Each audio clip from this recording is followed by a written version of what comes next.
ओम श्री परमात्मने नमः. ओम श्री सद्गुरुवे नमः. आजच्या जीवनदर्शन व्यासपीठाच्या या विशेष अशा कार्तिक एकादशी निमित्त असलेल्या एपिसोडमध्ये तुम्हा सर्व भाविक भक्तांचे आणि ज्ञानी साधकांचे मी डॉक्टर विकास भायेकर मनपूर्वक या ठिकाणी स्वागत करतो. आज जो विषय आपण या ठिकाणी दिलेला आहे तो म्हणजे या आपल्या महाराष्ट्राच्या सांस्कृतिक गंगेतील किंवा आपल्या या महाराष्ट्र भूमीच्या संतभूमी आणि संत विचार याला वाहिलेल्या या वारकरी सांप्रदायिक विचारधारेतील काकडा आरती या विषयावर आपल्याला आज चिंतन करायचं आहे. आणि मी मागच्या प्रमोदमध्ये ज्या पद्धतीने लिहिलं त्या पद्धतीनं त्या काकडा आरतीचा जे स्वरूप आहे ते स्वरूप आपण जर पाहिलं तर त्याच्याबद्दल वारकरी संप्रदायामध्ये त्याचं गुणगान करणाऱ्या लोकांमध्ये अतिशय आंतरिक तळमळ दिसून येते. सकाळी उठून तयार होणे वगैरे इथपासून तर अतिशय उत्साहानं महाराष्ट्रभर ही परंपरा चालू असते. पण त्याचबरोबर आजचा जो आपण पांढरपेशा समाज म्हणतो त्याच्यात मनामध्ये या किंवा त्याच्या एकंदर विचारधारेमध्ये या काकडा आरतीच्या विचाराला किती प्रमाणात जागा आहे याचा आपण विचार आज करणार आहोत. स्वतःच्या जीवनामध्ये धावत असताना आणि आजकालच्या या वैज्ञानिक जगामध्ये आपण पुढे गेलो असं समजत असताना आपल्या दिनचर्येमध्ये रात्री उशिरापर्यंत जागणं हे एक स्वाभाविक गुणधर्म झालेलं आहे. त्यामुळे सकाळी उठून कोणी अशा प्रकारचं गायन करत असेल तर त्याच्याबद्दलची एक रोष किंवा नाराजी ही समाजामध्ये दिसून येते. म्हणून हा विषय मी आज या ठिकाणी तुमच्यासमोर मांडणार आहे. असो, ही परंपरा जी आहे या परंपरेचं विश्लेषण किंवा विचारधारा आपल्या लक्षात येण्यापूर्वी आज 26/11/2020 या दिनविशेषाचं आपल्याला सुरुवातीला चिंतन थोडंसं करायचं आहे. कारण आज कार्तिक एकादशी म्हणजे पंढरपूरची दुसरी महायात्रा आजच्या दिवशी असते शास्त्रानुसार, त्यांच्या एकंदर परंपरेनुसार वारकरी संप्रदायाच्या. या कार्तिक एकादशीला विशेषतः या साऊथ इंडियन जो भाग आहे आपला म्हणजे कर्नाटक, आंध्र येथील मंडळी, भाविक मंडळी जास्त प्रमाणामध्ये आपल्या महाराष्ट्रीयन मंडळीपेक्षा त्या ठिकाणी दिसते.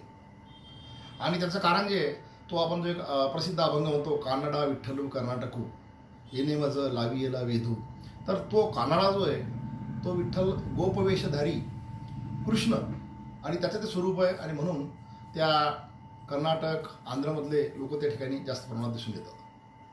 कानडा हा जो शब्द आहे तिथून आपण कर्नाटक एकदम हा शब्द जो लावून देतो तर त्या शब्दाची उत्पत्ती आपल्याला पाहता येईल.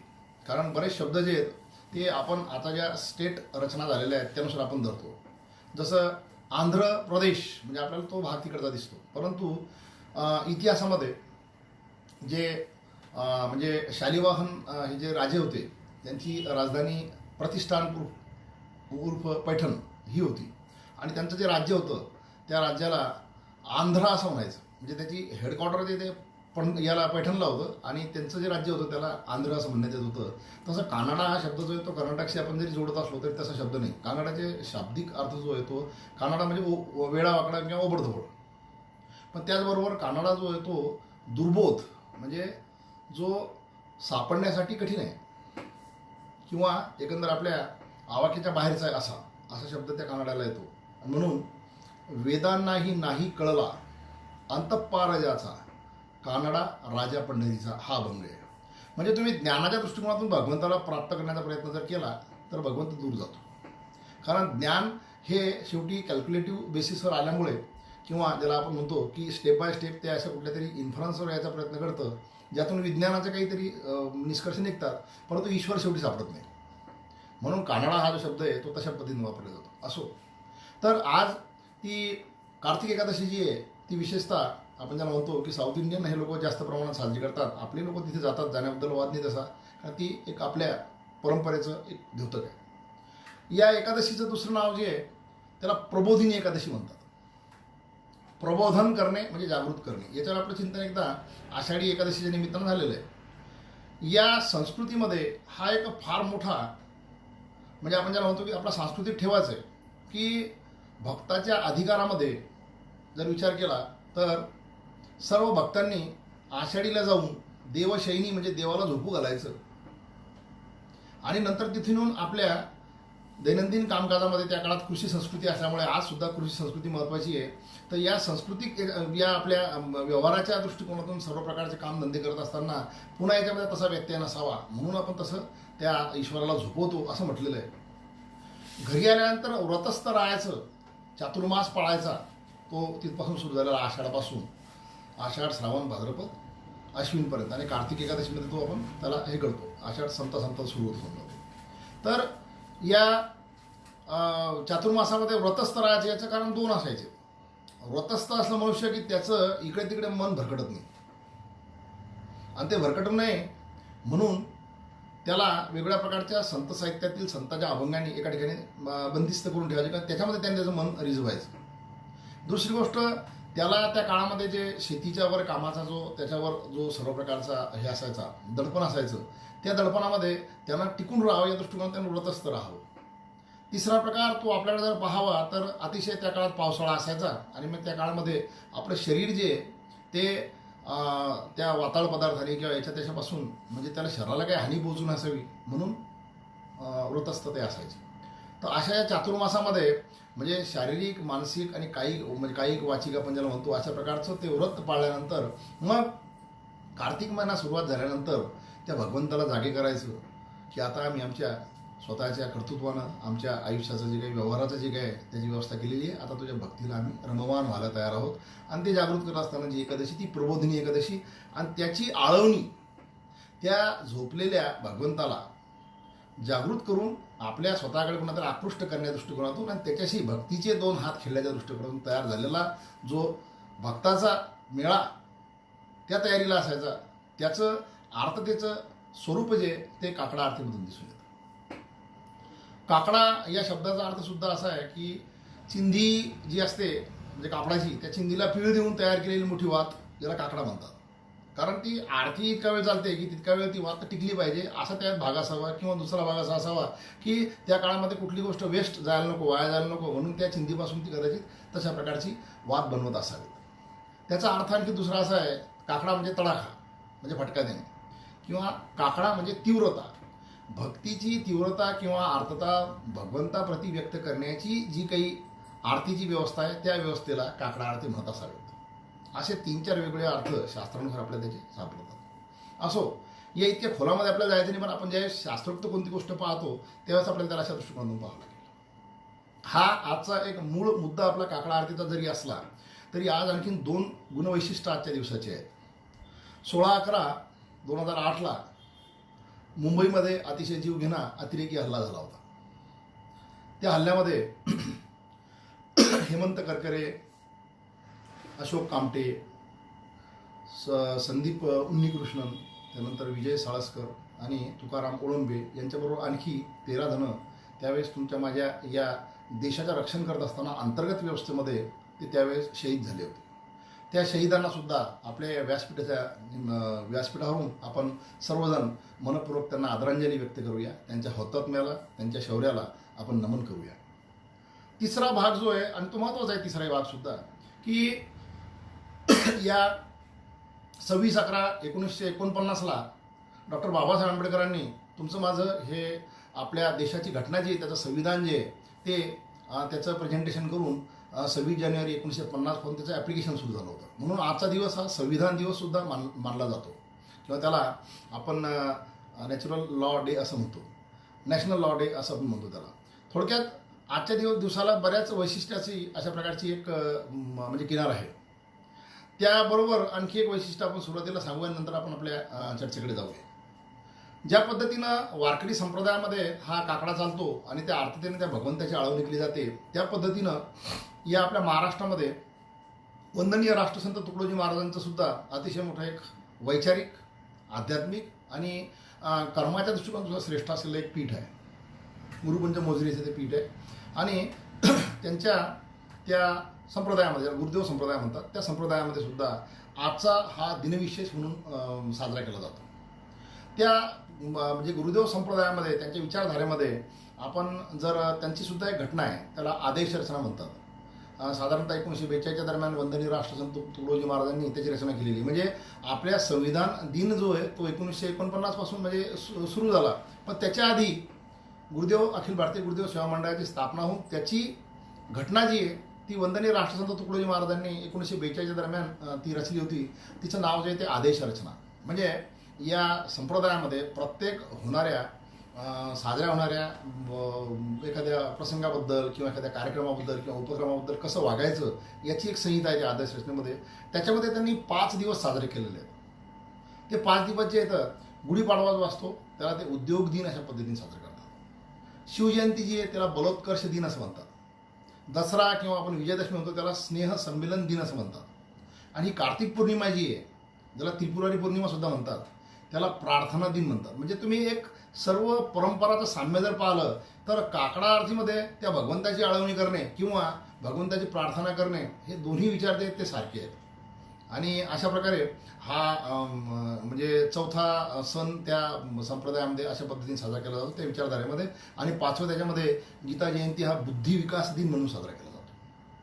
त्याच्या व्यतिरिक्त या त्रिपुरारी पौर्णिमेचं वैशिष्ट्य असं आहे की त्या दिवशी आपल्या भारतभरामध्ये शीख बांधव जे आहेत ते गुरु नानकांची जयंती साजरी करतात.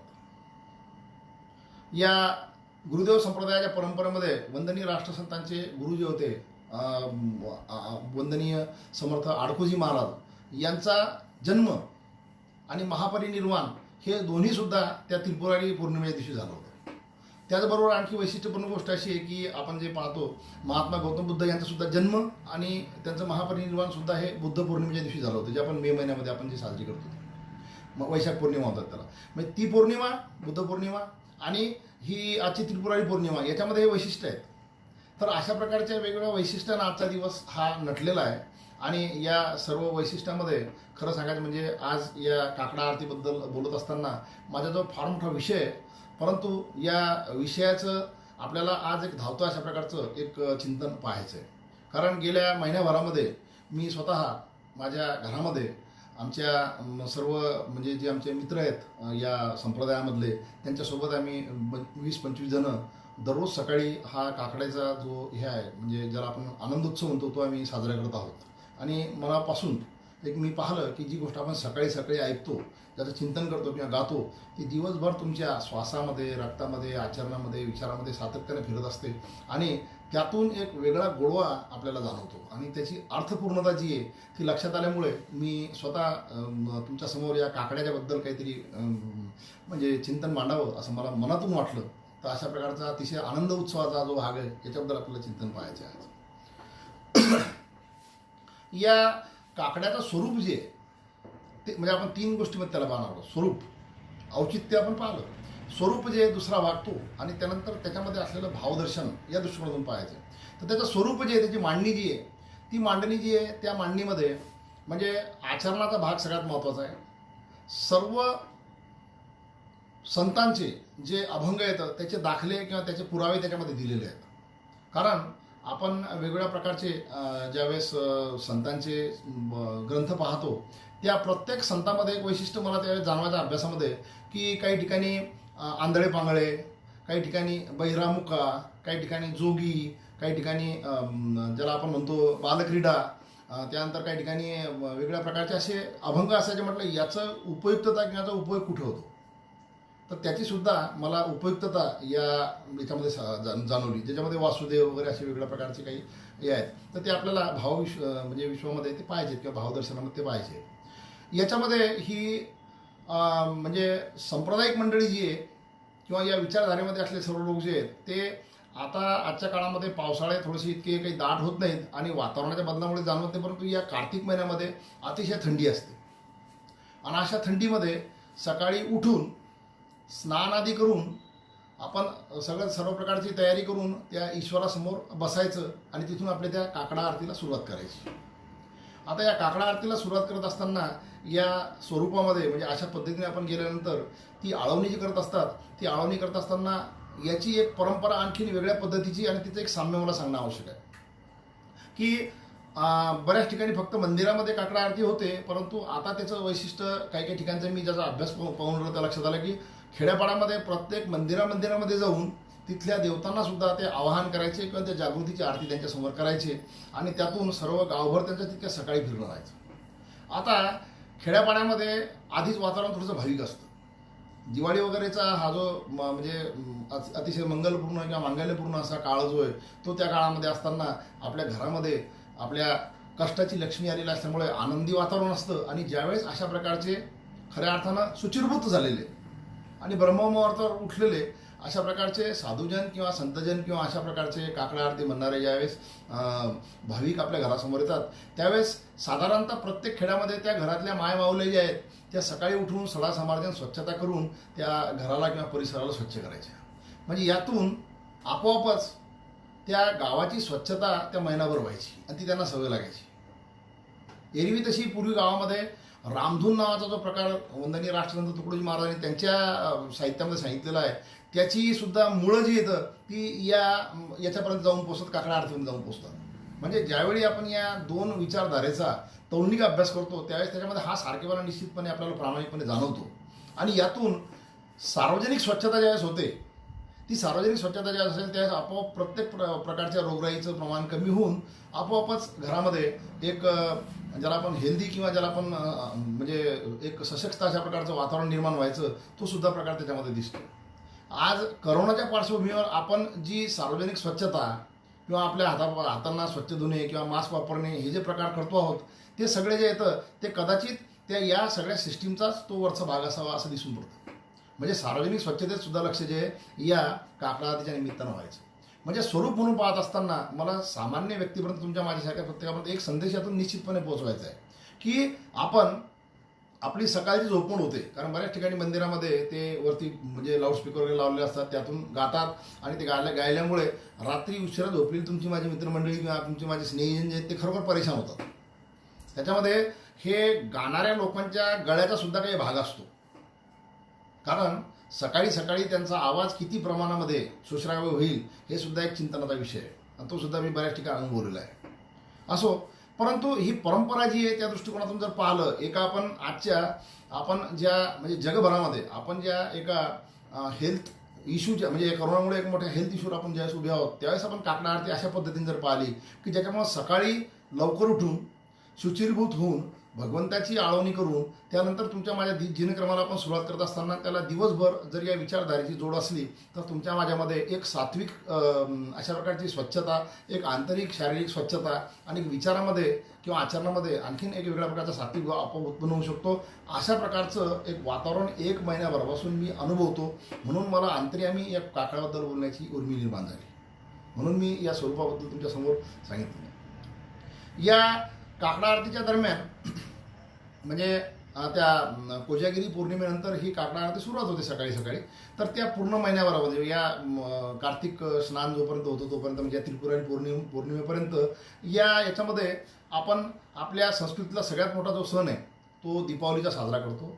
त्याचबरोबर पंढरपूरची यात्रा असते आणि तिथपासून म्हणजे याच्यापासून त्रिपुरारी पौर्णिमेपासून तुलसी विवाह झाल्यामुळे पुढे लग्नाचे सुद्धा मुहूर्त सुरू होतात.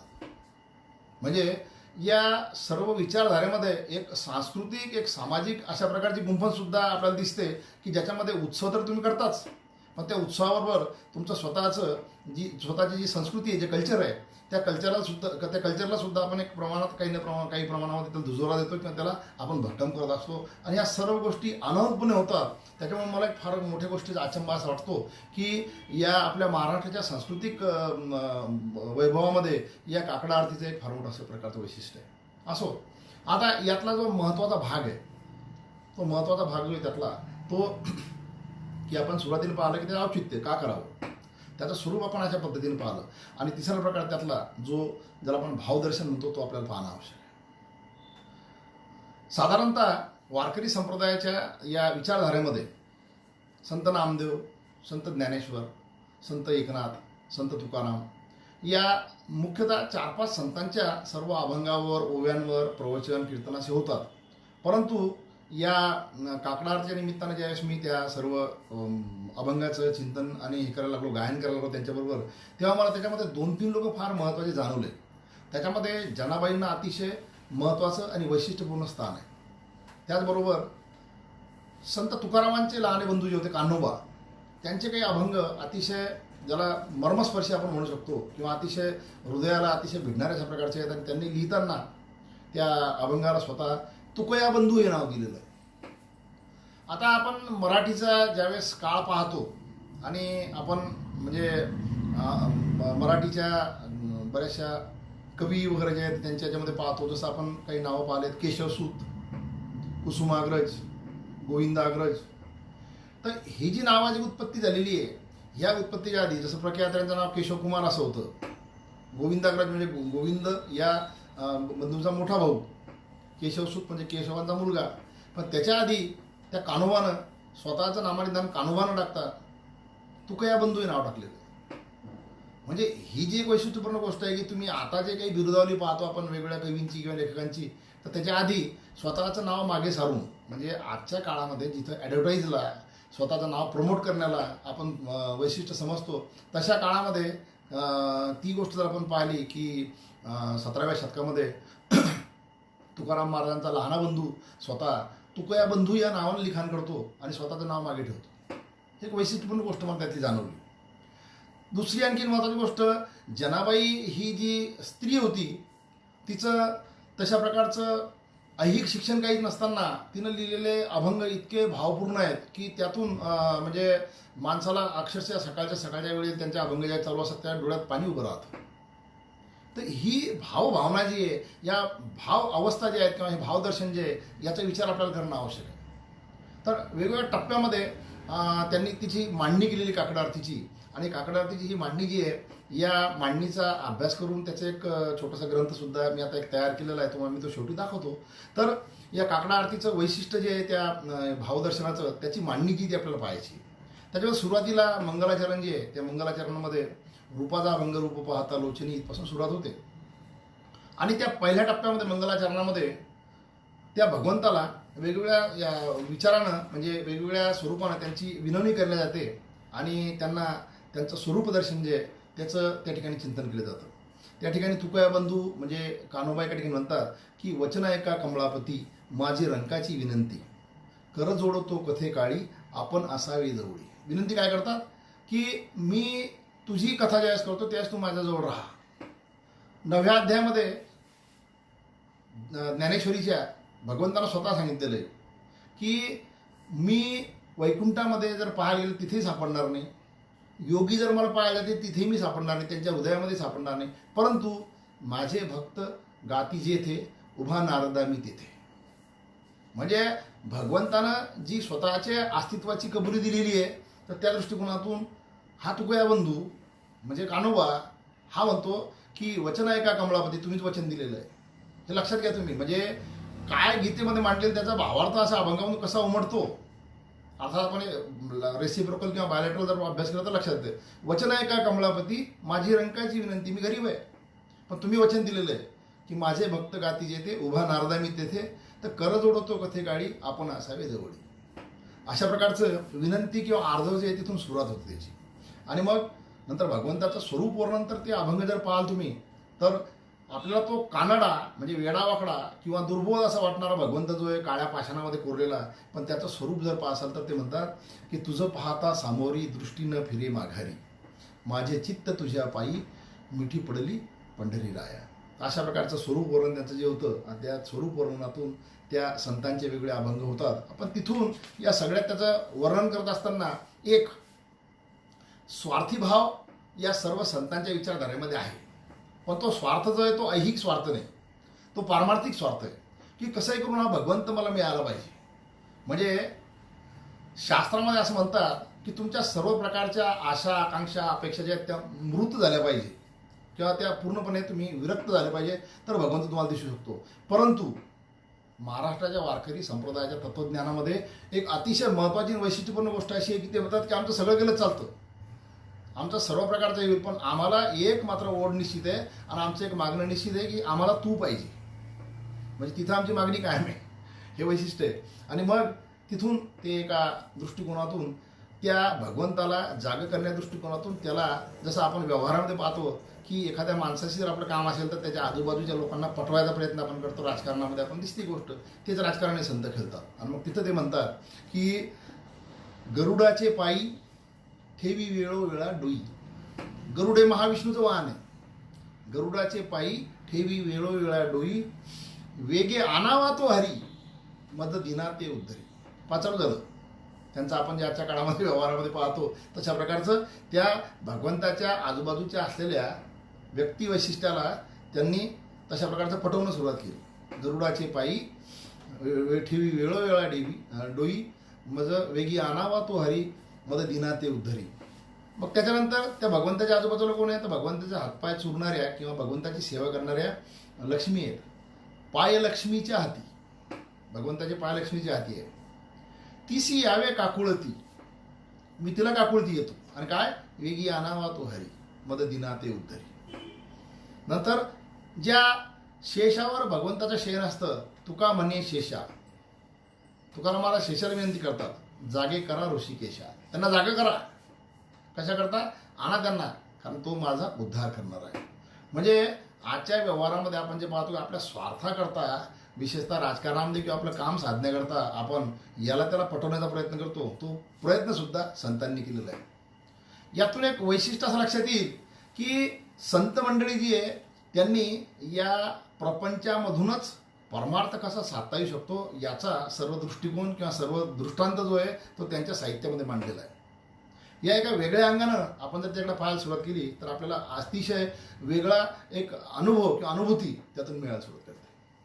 दुसरं मंगलाचरण जे सुरू होतं त्याच्यामध्ये सर्व भगवंताच्या रूपाचं वर्णन केलेलं आहे. सदा माझे डोळे जडो तुझी मूर्ती, रुखमाईच्या पती सोयरिया, गोड तुझे रूप गोड तुझे नाम, देई मज प्रेम सर्व काळ, विठू माऊलिये हाची वर देई, संचारुणी राय हृदया माझी, तुका म्हणे काही न मागे अनिक, तुझे पायी सुख सर्व आहे. आता इंद्रिय हे फसवे असतात आणि इंद्रियातून व्यवहार किंवा इंद्रियातून विषय घुसतात. पण त्याचबरोबर ते इंद्रिय जर तुम्ही भगवंताच्या ध्यानाकरता जर लावले तर सर्व प्रकारचं त्या भगवंताचं स्वरूप जे तुम्हाला प्राप्त होऊ शकते किंवा तो भगवंत तुम्ही पकडून धरू शकता. अशा प्रकारचे दुसरं मंगलाचरण आहे. आणि त्याच्यामध्ये ते आणखीन असं म्हणतात की येणे मुखे तुझे वर्णी गुण नाम, तुझ्या म्हणजे चेहऱ्याच कळत पाहायचं आणि तुझ्या या वाणीतून तुझाच फक्त मी अशा प्रकारचं एक वर्णन करणार, अशा प्रकारची माझी एक इच्छा आहे असं ते म्हणतात. तेची मज प्रेम देई देवा, डोळे भरून या पाहीन तुझे मुख, तेची मज सुख देई देवा. फक्त तुझं स्वरूप मी पाहिलं पाहिजे. कान भरून या ऐकेन तुझी कीर्ती, दे मज विश्रांती देई देवा, त्यातून मला विश्रांती मिळू शकते. वाहे रंगी टाळी नाचेन उदास, देई हे देई हाता पायास सुख. हातापाया सुख देण्याकरता तुझ्या नावाने मी टाळी वाजवतो. तुका म्हणे माझा सकळ देह भाव, अनिक नको ठाव चिंतू यसी. माझा सगळा देहभाव जो आहे मी तुझ्याकडे तशा प्रकारे सोडून दिलेला असं जगद्गुरू तुकाराम महाराज म्हणतात. अशा प्रकारे त्या भगवंताचं गुणवर्णन करून त्या भगवंतालाच आपल्या सर्व विषयामध्ये, इंद्रियामध्ये, सर्व प्रकारच्या विचारामध्ये अशा प्रकारचं स्वरूप त्यांनी निर्माण केलं. तर याच्यामध्ये एक तत्त्वज्ञानातला फार मोठा सिद्धांत सामावलेला आहे. तो तत्त्वज्ञानाचा सिद्धांत जो आहे त्याच्याबद्दल आपण वारंवार चर्चा केलेली आहे. तो सिद्धांत असा आहे की माणसाचं मन ज्या गोष्टीवर अटकतं त्या प्रकारे ते तदाकार होतं. आणि ते तदाकार झालेलं मन जे असतं जितकं त्या गोष्टीला किंवा त्या वस्तूला त्या आकारानं धारण करेल तितकं त्याच्याशी ते चिटकत चालत असतं. हा आपल्या मनाचा एक स्वभाव विशेष आहे. आणि मग बुद्धीचे सर्व प्रकारचे बंधनं ते टाकून तिथपर्यंत ते पोहोचत असतं.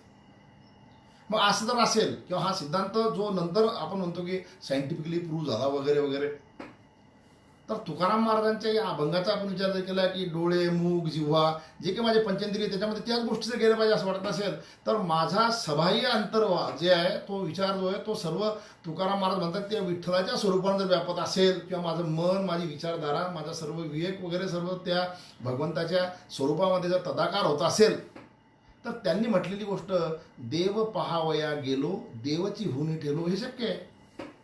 कारण मन तशा प्रकारचा तदाकार झाला तर मग तो विठ्ठल त्याच्यासमोर साक्षात उभा राहणार नाही तर काय. म्हणजे साक्षात्काराच्या दृष्टिकोनातून ही गोष्ट यातून सिद्ध होऊ शकते. कारण मन सातत्याने ज्या गोष्टी चिटकतं तसा आकार जर घेत असेल तर तुकाराम महाराज अभंग त्या दृष्टिकोनातून म्हणजे ते प्रूफ आहेत त्या गोष्टीची. मग अशा प्रकारे त्या भगवंताला आपण ज्यावेळेस त्या ठिकाणी जागृत करतो किंवा जागृत करण्याचा प्रयत्न करतो तर त्याचं रूप वर्णन करून त्याच्यासमोर त्याचे गोडवे गाऊन किंवा त्याचं गायन करून आपण त्यांना उठवण्याचा प्रयत्न करतो आणि मग आपण काकडा आरतीचे मुख्य अभंग जे त्याची सुरुवात होते. हे भावदर्शन त्यातलं फार सुंदर आहे. त्या भावदर्शनामध्ये उठा उठा साधू संत साधा आपुला आले हित गेला गेला हा नरदेह मग कैसा भगवंत, अशा प्रकारचा एक अभंग जो आहे तो संत नामदेव महाराजांचा आहे. त्याच्यामध्ये त्यांनी एक गोष्ट सांगितली की उठोनी वेगेशी चला जाऊ राऊळाशी जळती पातकाच्या राशी काकडा आरती देखील आहे. म्हणजे एक गोष्ट निश्चितपणे नामदेव महाराजांनी मान्य केलेली आहे की सामान्य व्यक्ती जेव्हा व्यवहारामध्ये असतो त्याच्याकडून जाणते अजाणतेपणी पाप होतं. ही गोष्ट फार महत्वाची आहे.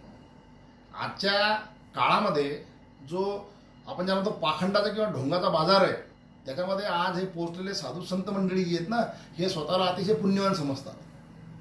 परंतु विष्णुदास नामा ही बिरदवाली घेऊन ज्यांना भगवंताच्या पायाशी आणि त्यांच्या जर आपण यानुसार जर पाहिलं असेल की महाद्वारी सातत्याने कीर्तन करत असायचे नामदेव महाराज आणि त्यांनी त्या कुत्र्याच्या स्वरूपामध्ये भगवंताला पाहिलं. ते म्हणतात की जळती पातकाच्या राशी जर जळत असतील तर पातक निश्चितपणे निर्माण होतं आणि ते निर्माण झालेलं पातक जे आहे ते फक्त काकडा आरतीने स्वच्छ होऊ शकतं असा सुद्धा आत्मविश्वास ते देतात. म्हणून सामान्य माणसाच्या जीवनामध्ये हा सुख दुःखाचा जसा क्रम असतो तसा पाप पुण्याचाही क्रम असतो. म्हणून माणसाने विवेकानं स्वतःचं आचरण जे ते शुद्ध करण्याचा प्रयत्न जर केला तर ती पापाची उत्पत्ती जी आहे ती कमी होऊ शकते आणि जे काही असेल ते भगवंताच्या नामस्मरणाने जळू शकतं असा विश्वास त्या भगवंताच्या नावाने त्यांनी दिलेला आहे. हा अशा प्रकारचा एक दुर्दम्य आत्मविश्वास किंवा दूरगामी अशा प्रकारचे विचार मांडणं हे संतांच्या त्या साधेपणामुळं आपल्या लक्षात येत नाही, आपण त्याकडे दुर्लक्ष करतो. हे आपल्या आपण ज्याला म्हणतो पांढरपेशा लोकांचं दुर्दैव असं मला वाटतं. म्हणून या संत साहित्याकडे किंवा संतांच्या अभंगाकडे आपण थोडंसं वेगळ्या पद्धतीने पाहायला पाहिजे. आता या अभंगाच्या दृष्टिकोनातून एक आणखी अभंग असं मला सांगायचं आहे की त्याच्यामध्ये एक वैशिष्ट्यपूर्ण गोष्ट आहे आणि त्याच्यापूर्वी आपण थोडंसं त्या पंढरपूरच्या त्या स्वरूपाची एक गोष्ट पाहायची. पंढरपूरला भगवंताच्या म्हणजे विठ्ठलाच्या मंदिराच्या अलीकडं एक जो भाग आहे त्याला दिंडीरवन असं म्हणतात. दिंडीरवन, त्या दिंडीरवनाच्या त्या मंदिराच्या कॉम्प्लेक्सच्या भागामध्ये वेगवेगळ्या प्रकारचे म्हणजे जे देवतांचे किंवा भगवंताचे जे वाहनं येतं तर ते एका ठिकाणी दिसतात. म्हणजे तिथे तुम्हाला नंदी दिसेल, हनुमंतही दिसेल, गरुडही दिसेल, हे सगळे तिथे एका ठिकाणी आहेत. मग आपल्याला साधारणतः एक माहिती गोष्ट असते की जर शंकराचं मंदिर असेल तिथे नंदी असेल, प्रभू रामचंद्र असतील त्या ठिकाणी हनुमंत असतील, विष्णूचं मंदिर असेल तिथे गरुड असेल. परंतु या दिंडीरवनामध्ये या सगळ्या गोष्टी एकत्र येतात. त्याच्या मागचा सिद्धांत असा आहे की हा पंढरीचा पांडुरंग जेव्हा हा महाविष्णूचा अवतार असल्यामुळे तो त्या ठिकाणी ज्यावेळेस येतो त्यावेळेस त्याला भेटायला हे सर्वजण या ठिकाणी येतात आणि म्हणून त्या ठिकाणी उठा पांडुरंग आता दर्शन द्या सकळा झाला अरुणोदय सरली निद्रेची वेळ या अभंगामध्ये ते म्हणतात की गरुडू हनुमंत पुढे पाहता ती वाट स्वर्गीचे सुरवर घेऊन आले बोभाट. म्हणजे गरुड हनुमंत आले म्हणजे बाकीचे सर्व देवदेवता त्या ठिकाणी उभे आहेत. झाले मुक्तद्वार लाभ झाला रोकडा विष्णुदास नामा उभा घेऊन काकडा. म्हणजे आता मला हे भगवंताचं स्वरूप जर दिसलं तर मला रोकडा लाभ या ठिकाणी होणार आहे म्हणे. कारण काय की मी काकडा घेऊन उभा आहे समोर आणि मी नुसता मनुष्य देहातून उभा आहे असायला भाग नाही, माझ्याबरोबर सुरवर सुद्धा आलेले आहेत आणि ते सर्व बोभाट म्हणजे त्यांचं गुणगान करण्या दृष्टिकोनातून सर्व गोष्टी आलेल्या आहेत. तर अशा प्रकारचा तो एक अभंग आहे. त्या अभंगामधला एक महत्त्वाचा अभंग या ठिकाणी मला तुमच्यासमोर निश्चितपणे मांडायचा आहे आणि तो म्हणजे जनाबाईंचा अभंग आहे. तो जनाबाईंचा अभंग मी तुमच्यासमोर या ठिकाणी सांगणार आहे. आणि या अभंगाचं वैशिष्ट्य जे आहे ते मी जी गोष्ट तुमच्या सुरुवातीला बोललो त्या दृष्टिकोनातून तुम्हाला त्याचं वैशिष्ट्य लक्षात येईल की महाविष्णू यांचे दशावतार, त्या दशावतारामधला 8वा अवतार भगवान श्रीकृष्णांचा आणि त्या भगवान श्रीकृष्णाच्या अवतारातून जो भक्तीचा एक काहीतरी आपण त्याला म्हणतो कोंब फुटला किंवा भक्तीची एक शाखा वर आली ती या पंढरपूरच्या पांडुरंगाने किंवा विठ्ठलने व्यापली. आणि तो जर आपण या 4 युगाचा विचार केला तर युग 28 उभे विटेवरी करकटेवरी ठेवून या म्हणजे तो भक्ती मार्गाचं मार्गदर्शन करण्या दृष्टिकोनातून पंढरपुरामध्ये तो पांडुरंग महाविष्णू अर्थात श्रीकृष्ण 28 युगापासून तिथं उभा आहे. म्हणजे अशा प्रकारचे 7×28 म्हणजे 7 मन्वंतर त्यांनी त्या ठिकाणी तुमच्या माझ्या सामान्य माणसाच्या भक्तीला आधार देत असताना त्या ठिकाणी घालवलेले आहेत. तर त्या ठिकाणची त्यांचं महाविष्णूचं वर्णन करत असताना जनाबाईबद्दल मी बोललो की अशिक्षित, शिक्षणाचा काही गंध नाही, जातीच्या दृष्टिकोनातून पाहिलं तर मातंग समाजातली जिच्या घरी तिचं लालन पालन कदाचित होऊ शकत नसेल, म्हणून तिच्या वडिलांनी गंगाखेड जिल्हा परभणी इथून दामा शेट्टी म्हणजे नामदेवाचे वडील यांच्या घरी आणून सोडलं. कारण त्यांची सातत्यानं भेट होत असावी यात्रेच्या निमित्तानं, की हा थोडा सदन दिसतो आणि याच्या घरी माणसं खूप आहे, माझी मुलगी तिथं काम करेल आणि खाईल, अशा प्रकारची. पण तिथे गेल्यानंतर त्या कामामध्ये, ज्याला राम पाहतो म्हणता, पण त्या कामामध्ये भगवंत तिनं पाहिला. आणि त्या घरामध्ये 14-15 जणांच्या कुटुंबामध्ये ही बाई मुलगी राबराब राबत असताना तिला आतून त्या भक्तीचा जो एक उमाळा फुटला किंवा भक्ती अंतरंगात तिच्या निर्माण झाली, तर तिनं शुद्ध भावानं अशा प्रकारची जी भक्ती व्यक्त केली. त्यातला अभंग जो आहे, ती नामदेवला ती गुरु मानायची, की नामदेव तिच्यासाठी श्रेष्ठ होते. तर तशा पद्धतीने तिनं जो अभंग सांगितलेला, तो अभंग जो आहे, या सृष्टीची जी एक रचना आहे, त्या रचनेचं वर्णन करणार आहे. त्याचबरोबर याच्यामध्ये हा महाविष्णू जो आहे, पंढरीचा पांडुरंग, याचं या सर्व देवतांवर कसं कृपाछत्र ते सांगणार आहे. उठा पांडुरंगा प्रभात समय पातला, वैष्णवांचा मेळा गरुड पारी दाटला. कारण भगवान विष्णूचं वाहन जे आहे ते बाहेर उभं आहे, गरुड, तर त्या गरुडाच्या पाराजवळ हा सर्व वैष्णवांचा मेळा आलेला आहे. वाळवंटापासून महाद्वारापर्यंत सुरवरांची दाटी उभे जोडून हात. लाईन किती लंबी लागली, बारी ज्याला म्हणतात, बारी. वाळवंटापासून महाद्वारापर्यंत सुरवरांची दाटी उभे जोडून हात. शुक संकाधिक नारद तुंबर भक्तांच्या कोटी. प्रकार पहा, शुक संकाधिक नारद तुंबर भक्तांच्या कोटी. कवाडा आडुनी पाहता ती जगजेठी. लपून पाहतात, कारण भगवंत झोपलेले आहेत. कल्पना करून पहा की एक अशिक्षित अशी दुसऱ्याच्या आश्रयाला असलेली मुलगी, अशा प्रकारचं जिचा कोणत्या प्रकारचा तसा पालता ऐहिक आधार नाही, कुठल्या प्रकारचं म्हणजे जिला हे नाही, म्हणजे ज्याला आपण म्हणतो की ऐहिक काही अशा प्रकारची प्राप्ती झालेली नाही, ती मुलगी अशा प्रकारचं वर्णन करते की शुकसंकाधिक नारद तुंबर भक्तांच्या कोटी, कवाडा आडुनी पाहता ती जगजेठी. पुन्हा वर्णन पहा पुढे. सुरवरांची विमाने गगनी दाटली सकळ.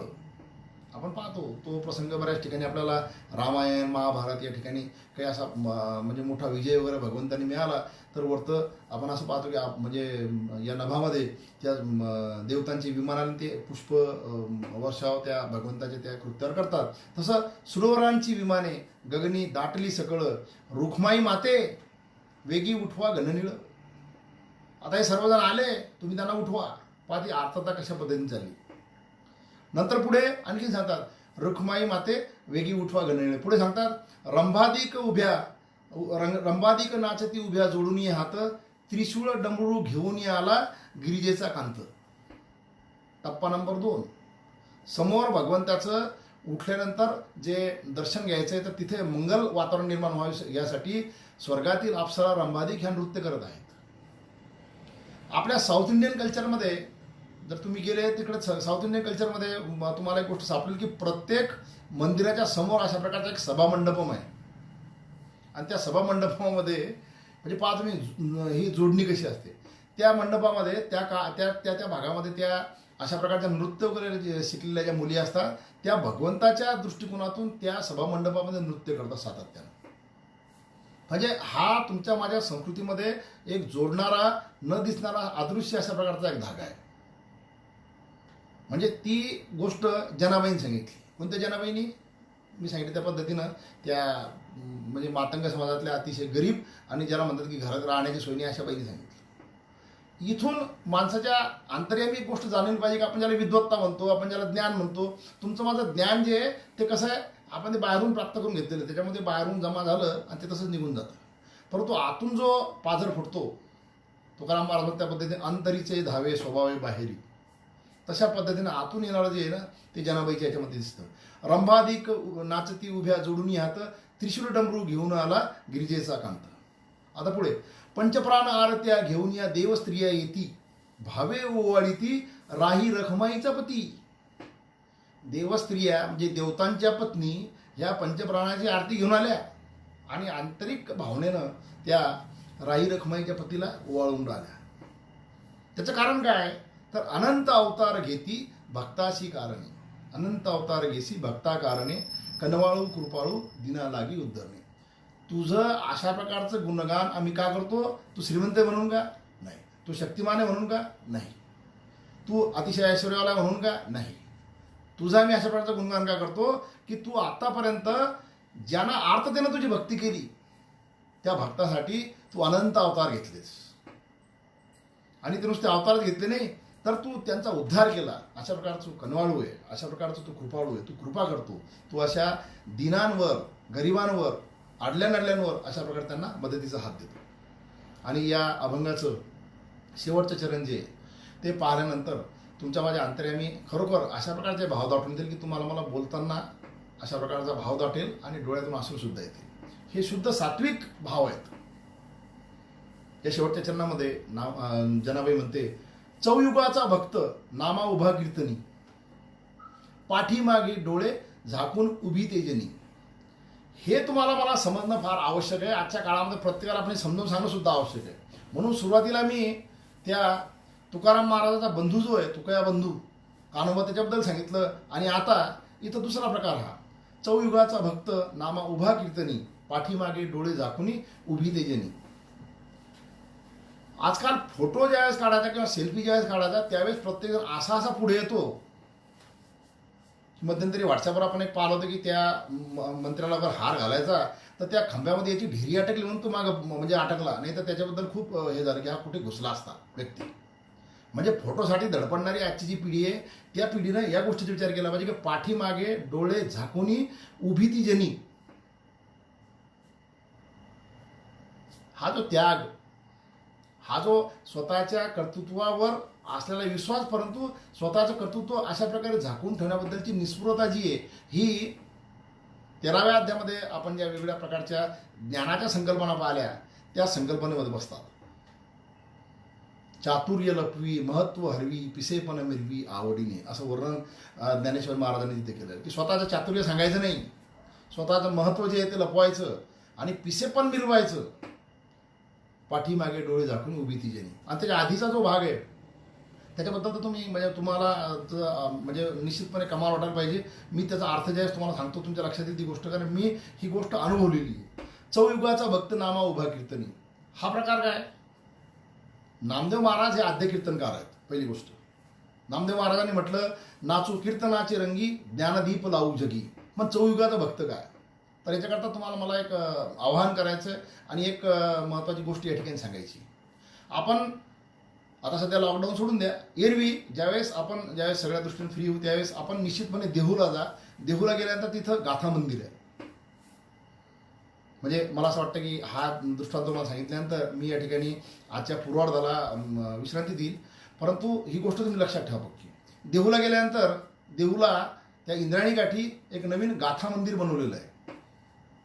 त्या गाथा मंदिरामध्ये मध्यंतरी चबुतऱ्यावर, कारण त्या गाथा मंदिरामध्ये सर्व बाजूला जगद्गुरू तुकाराम महाराजांचे अभंग लिहिलेले आहेत म्हणून त्याला गाथा मंदिर म्हणतात.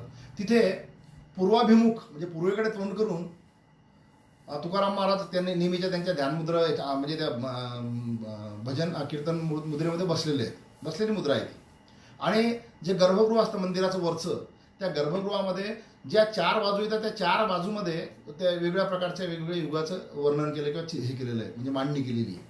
आणि त्याच्यामध्ये अशा म्हणजे ज्याला आपण काय म्हणतो मूर्त्यांमध्ये तिथं एक ती मांडणी केलेली आहे. त्या मांडणीमध्ये सुरुवातीचं जे आपण ज्याला म्हणजे सतयुग म्हणतो त्या युगामध्ये हिरण्यकशिपूची कथा सांगितलेली आहे. आणि हिरण्यकशिपू हे त्यावेळेचं विष्णूचा अवतार, त्यावेळेचे नृसिंह हे विष्णूचा अवतार आणि ते हिरण्यकशिपूचा वध त्यावेळेस करतायत. बाजूला प्रल्हाद उभा आहे.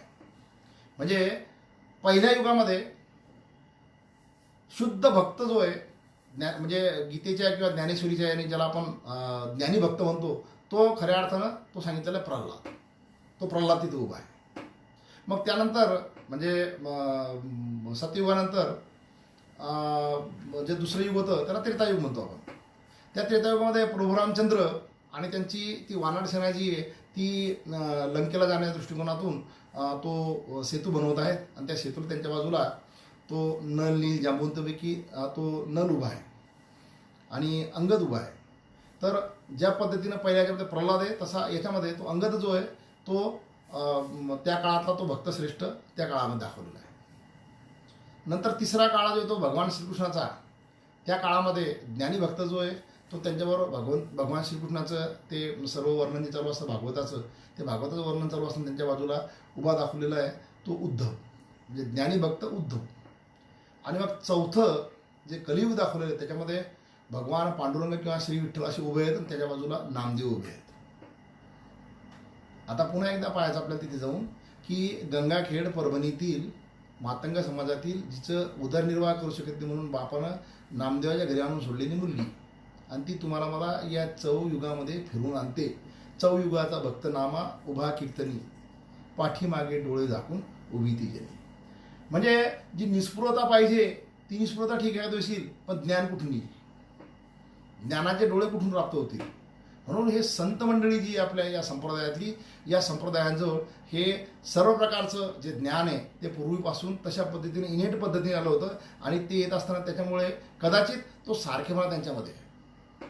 म्हणजे संत हा निर्माण होऊ शकत नाही, संत हा मुळात असावा लागतो, काही परिस्थितीमध्ये तो निर्माण होतो.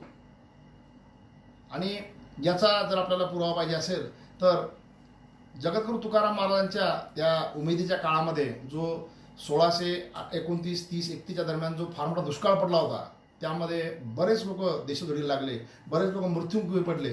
आणि त्या अशा जीवघेण्या परिस्थितीतून जो एक जीवनाचा धडा घेऊन म्हणजे वाहन सामानाचं काम करणारा व्यापारी असलेला तुकाराम हा जगद्गुरू तुकाराम झाला. याच्याने लक्षात येईल की परिस्थिती निर्माण झाल्यानंतर ज्याच्या अंतर्यामी अशा प्रकारचं बीज आहे ते आपोआप उभं राहतं संतत्वाच्या स्वरूपामध्ये. तर मग त्या काळामध्ये परिस्थिती चटके प्रत्येकाला बसले, मग त्यातून कोणी तुकाराम नाही झाले. म्हणजे परिस्थिती चटके बसल्यानंतर किंवा तशा प्रकारची परिस्थिती समोर आल्यानंतर कोणी संत होईल अशी शक्यता नाही. संत हा मुळात असावा लागतो, आणि तसे असतात. फक्त परिस्थिती तशी आल्यानंतर त्यांना तशा प्रकारचे काही आपण ज्याला म्हणतो स्प्राउट आउट म्हणतो किंवा तशा प्रकारचं त्यांना आतून तशा प्रकारचं जाणवतं आणि ते उभे राहतात.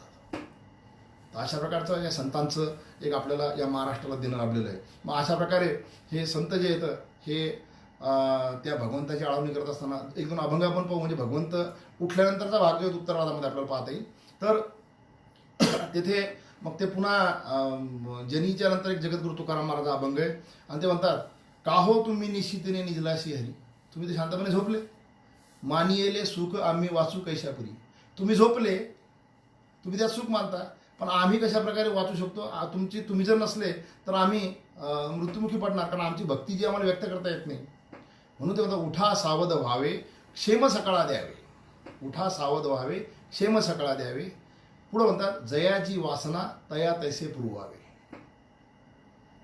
योगक्षेमचा शब्द आहे. योग म्हणजे प्राप्त होणे आणि क्षेममध्ये टिकून ठेवणे.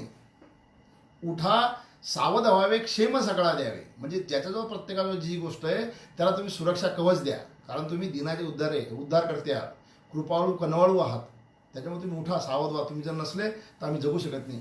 ज्या पद्धतीनं ही सजीवांची सृष्टी जी आहे ती ऑक्सिजनशिवाय किंवा प्राणवायूशिवाय जगू शकत नाही, तसं आम्ही जे भक्त आहोत आमच्या आद्य भगवंताशिवाय आम्ही जगू शकत नाही. तुम्ही त्याच्यामुळे निश्चिंतीने झोपले, तुम्ही पटकन उठा आणि आम्हाला अशा प्रकारची गोष्ट द्या. उठा सावध व्हावे क्षेम सकाळा द्यावे, जयाजी वासना तया तैसे पुरवावे. आणि मग यानंतरच्या शेवटच्या महत्त्वाच्या अभंगामध्ये जो अभंग आपण लता दिदींच्या आवाजामध्ये सातत्याने ऐकलेला आहे तो, उठा सकळ जन उठले नारायण. आता उठले नारायण म्हणजे आपण जी काकडा आरती घेऊन त्याच्या समोर उभे आहोत त्याची काहीतरी इतिश्री होते असं त्यांना जाणवतं. आणि मग तुकाराम महाराज म्हणतात, उठा सकळ जन उठले नारायण, आनंदले मुनिजन तिन्ही लोक. हे सर्व भक्तीनं प्रेरित असलेले मुनिजन आहेत, ते तर आनंदलेच, पण तिन्ही लोक जे आहेत ते सुद्धा आनंदले. आणि मग ते सांगतात, करा जय जयकार वाद्यांचा गजर, मृदंगविने अपाळ टाळ घोष, जोडून या कर मुख पहाते सादर, पायावरी शिर ठेवून या. असं म्हणतात. आणि तुकाराम महाराज त्या छापाच्या चरणामध्ये शेवटच्या चरणामध्ये असं म्हणतात, तुका म्हणे काय पढीये ते मागा. तुमच्या मनाला वाटेल ते मागा, काय योग्य वाटेल ते असे ते मागा. त्या भगवंतांना आता ते उठले. कारण सुरुवातीच्या अभंगामध्ये काय म्हटलं की तुम्ही जर उठले तर आम्ही वाचू कशापरी, आम्ही जगू कसं काय, तुम्ही उठल्याशिवाय आम्ही जगू शकत नाही. पण आता तुम्ही उठले. मग सर्वांना आवाहन ते करतात, तुका म्हणे काय पढीये ते मागा, आपुलाले सांगा सुखदुःख.